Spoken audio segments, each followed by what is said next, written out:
membangkang padaku. Tahun ini kau tidak memberikan tumbal. Ampun, Nyai.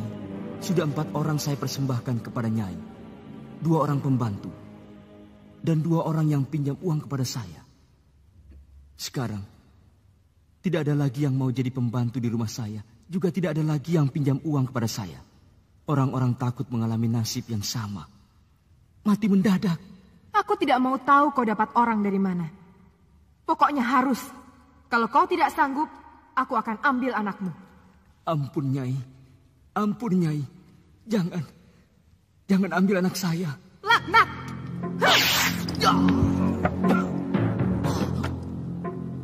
Jadikan dia ganjalan kaki tempat tidurku.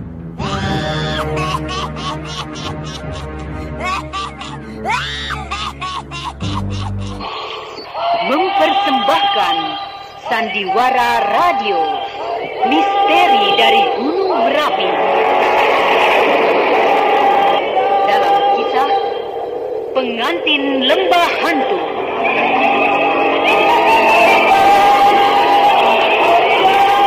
Disajikan lewat radio kesayangan Anda. Naskah karya Asmadi Syafar.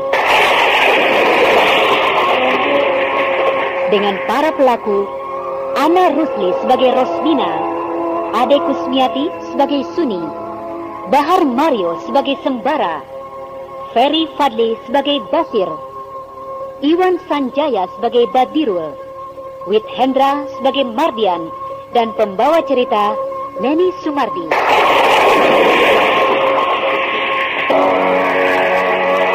Jadi Bapak bisa menolong saya dari amukan suami saya itu? Suamimu ada dalam tanganku. Dia tidak akan bisa berbuat apapun sesuka hatinya terhadapmu. Dan juga Bapak bisa menolong saya dari ancaman bibi saya, Rosmina. Kenapa tidak, Farida? Kau lihat itu. Hah? Bibi Ros? Dia ada di sini, Pak? Ya, dia ada di sini untuk berobat padaku. Dan dia juga tidak akan bisa berbuat apapun terhadapmu. Karena kekuasaan di daerah ini adalah hakku. Aku yang menentukan semuanya ini.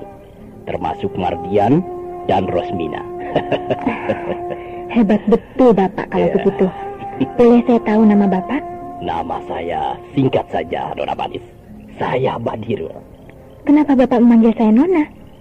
Saya kan istri Mardian, Pak. Tapi boleh kan aku memanggilmu Nona? Karena nyatanya memang begitu. Bapak mengetahui keadaan diriku? Itu belum seberapa, Nona Farida. Bahkan lebih dari itu aku tahu. Ternyata Bapak orang yang bisa membaca peristiwa yang pernah dialami oleh orang lain. Itu adalah sebagian dari kepandaianku, Farida. Tapi kau tidak usah khawatir. Tinggallah bersamaku di sini. Maka kau akan terhindar dan tidak akan bisa lagi ditemui oleh Sembara. Bapak juga tahu tentang Sembara? Ya, anak muda yang punya ambisi untuk mengawinimu. Tapi dia terlampau gila dengan harga dirinya. Dia terlalu bangga dengan kesopan santunannya. Sedangkan yang kau maui bukan itu kan? Kau ingin dia bertindak tegas untuk melindungimu dan juga memaafkanmu. Bapak, bolehkah saya berlindung di rumah Bapak ini? Berlindung dari amukan suami dan bibi saya. Boleh, kenapa tidak? Justru aku akan melindungimu. Bahkan lebih dari itu. Baiklah, Pak. Terima kasih. Saya akan tinggal di rumah ini dengan segala senang hati. Ini kamar. Tenanglah dirimu di sini. Terima kasih. Tapi kemana Bapak itu? Pak? Pak Badirul? Pak? Pak? Pak? Pak Badirul? Pak? Pak Badirul? Pak Badirul? Pak Badirul? Pak Badirul? Pak? Pak? Pak? Pak Badirul? Rupanya aku bermimpi. Benar-benar aku bermimpi. Tapi mimpi itu seperti benar-benar terjadi. Kalau benar-benar orang yang bernama Pak Badiro itu ada, aku akan senang bila dia yang melindungiku dari Mardian dan Bibi Ros. Tampaknya benar-benar seperti orang itu ada. Aku harus cari rumahnya. Aku masih ingat jalan ke desa itu. Dan aku ingat betul bentuk rumah itu. Dan juga wajah orang tua itu. Besok aku harus mencarinya. Sebelum aku didatangi lagi oleh suamiku dan Bibi Ros.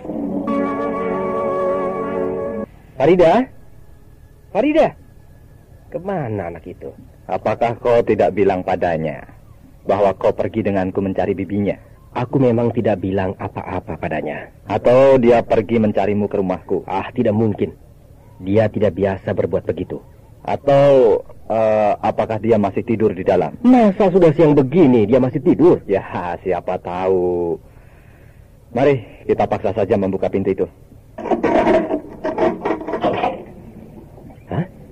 Pintunya tidak terkunci. Farida? Farida?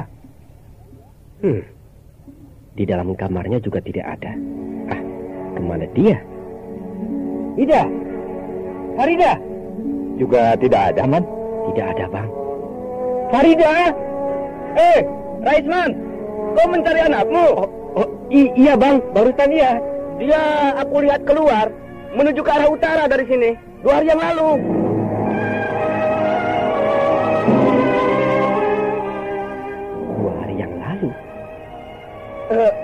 Mungkin dia pergi ke rumah bibinya. Bencana apa ini, Bang? Yang terang dia tidak ada di rumahku. Apakah telah terjadi sesuatu pada dirinya? Pintu-pintu tidak dikuncinya. Kini bertambah lagi beban kita, Man. Aku harus mencari istriku, sedangkan kau harus menemukan anakmu sendiri. 2 hari yang lalu. Cobaan apa ini? Apa yang harus kita lakukan, Bang? Apakah kita hubungi saja Pak Salihun? Ya, siapa tahu dia bisa menjernihkan persoalan ini. Tidak usah. Aku tidak mau berhubungan lagi dengan orang itu. Kalau tidak, kita harus mencari orang lain yang bisa tahu hal-hal seperti ini, Man. Anakku, kemana kau harus aku cari?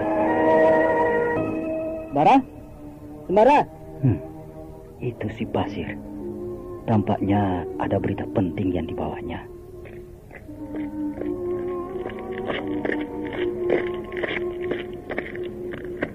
Bara, kau mau kemana?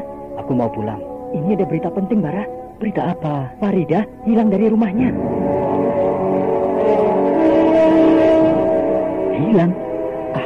Kau jangan main-main, Basir. Betul. Orang-orang di kampungku sudah ramai membicarakannya. Hilang. Tapi kok perasaanku tidak begitu ya? Bara, mungkin siluman itu berhasil membawa Farida tadi malam. Siluman? Iya. Kita kan tadi malam tidak berada di dekat rumahnya untuk berjaga-jaga. Oh iya. Celaka. Kita telah kena tipu oleh siluman-siluman itu. Dan menurutmu, kemana dia bawa Farida? Aku belum tahu. Tapi aku ingin pergi ke rumah orang yang bernama Badiro itu. Kau itu namanya mencari bahaya. Bukankah kita dulu dengan mudah diserangnya? Kau takut? Ya tidak. Kalau begitu, tunggu aku besok di rumahmu.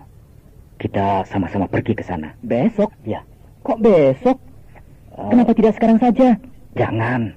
Karena nanti malam rasanya ada kejadian yang harus kita hadapi di kampungmu. Kau ini seperti tukang ramal saja. Aku tidak pernah tahu bagaimana caranya meramal, Basir. Aku hanya mengikuti perasaanku saja. Dan biasanya tidak pernah meleset. Dan apakah aku harus ikut kau nanti malam? Terserah padamu saja, Basir. Tapi kalau kau laki-laki, kau harus bersamaku nanti malam.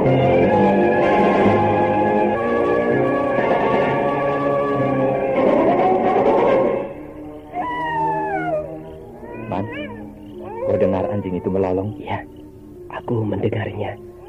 Dari tadi dia melolong terus. Mungkin dia melihat sesuatu, Man. Ya, kata orang-orang tua memang begitu.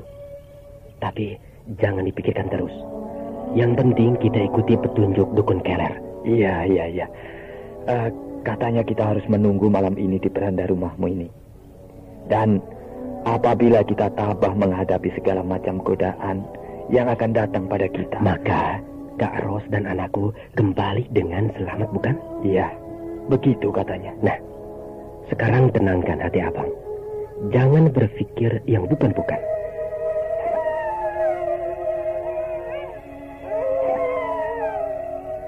Tapi kenapa perasaanku tidak enak ya, Man? Abang Samsuri ini penakut rupanya, huh? Tidak. Aku tidak penakut, Man. Tapi aku heran, kenapa tiba-tiba saja aku jadi gelisah begini?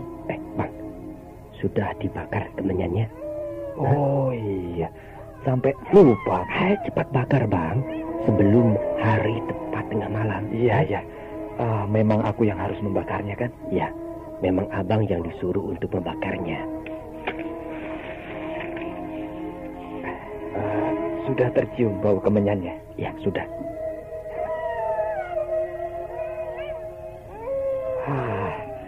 Anjing itu terus juga menolong. Bang, lihat. Ada orang berjalan menuju kemari. Oh iya. Tampaknya dia laki-laki. Dan gerak-geriknya mencurigakan. Ayo, kita menyebar. Aku kemari, abang ke sebelah sana. Ayo. Sebaiknya aku tunggu saja orang itu di sini. Dia menuju ke tempatku bersembunyi. Dan dia berdiri persis menghadapku.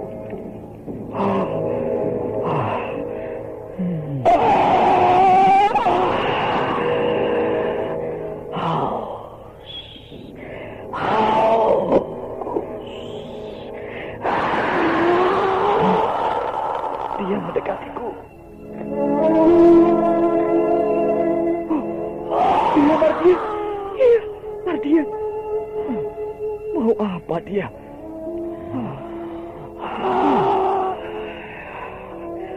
Aku butuh minum. Keluar kau sebelum aku bunuh. Aku akan dibunuhnya. Tampaknya dia marah padaku. Keluar kau, Samsuri! Dia tahu aku. Apa maumu, Mardian? Aku mau istriku. Istrimu tidak ada. Di mana kalian sembunyikan dia? Aku tidak tahu. Aku haus. Aku haus. Kalau kau haus, pergilah ke rumah istrimu. Kau bisa minum di sana. Aku butuh darah. Aku harus minum darah. Kau jangan main-main, Mardian. Aku tidak main-main. Aku butuh darahmu. Kurang ajar kau. Berani kau mempermainkan aku? Hah? Bersiaplah kau untuk aku hisap darahmu. Bangsat. Kurang ajar kau.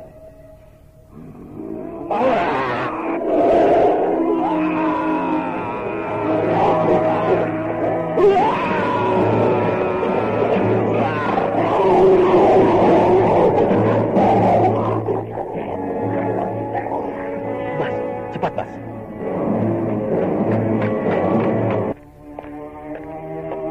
Tubuhnya habis dirobek oleh siluman itu. Darahnya habis dihisap siluman itu. Pak Samsuri mati. Kita terlambat. Mari, kita kejar siluman itu. Ayo.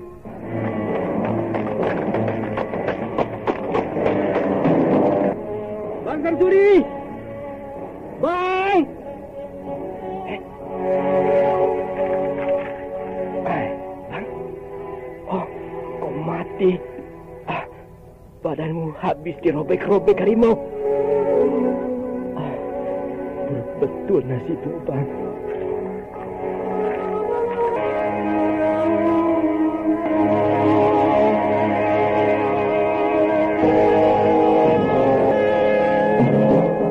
Akhirnya Samsuri, suami Rosmina, menjadi korban Mardian yang kesekian. Dia mati dan darahnya habis dihisap oleh siluman jelmaan Mardian tersebut. Ketika siluman itu telah pergi, Sembara datang bersama Basir. Tetapi sayang, Sembara datang terlambat karena siluman itu telah pergi.